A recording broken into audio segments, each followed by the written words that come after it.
Du sport mécanique encore, on s'intéresse à une discipline habituellement pratiquée par les hommes, le motocross. L'activité se féminise, vous allez le voir, avec la création d'un championnat du monde et l'une des favorites est française. Sylvain Milenvois, Laetitia Pongy et Alexis Pinel l'ont rencontré.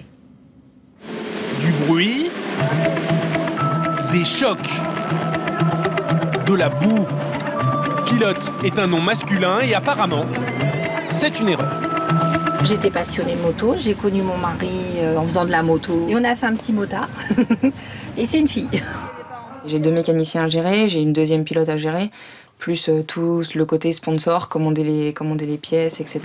Un défi permanent car le motocross féminin n'est pas un sport professionnel. Pour s'en sortir, Livia Lancelot a créé son entreprise sans même avoir eu son baccalauréat. Et les pneus, c'est monté, c'est... Demain. Championne du monde en 2008, 2e l'an passé, elle ne gagne pourtant que l'équivalent du SMIC. Pour vivre de sa passion, la meilleure française devient reine de la débrouille.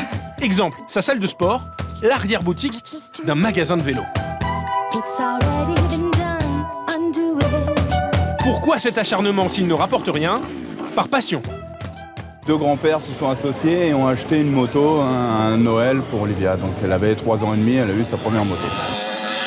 Quand on porte des combinaisons dès l'âge de 4 ans, il en reste forcément quelque chose. Dans sa garde-robe, pas beaucoup d'escarpins.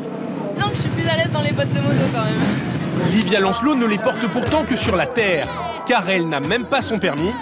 Elle trouve que la moto, sur la route, c'est bien trop dangereux.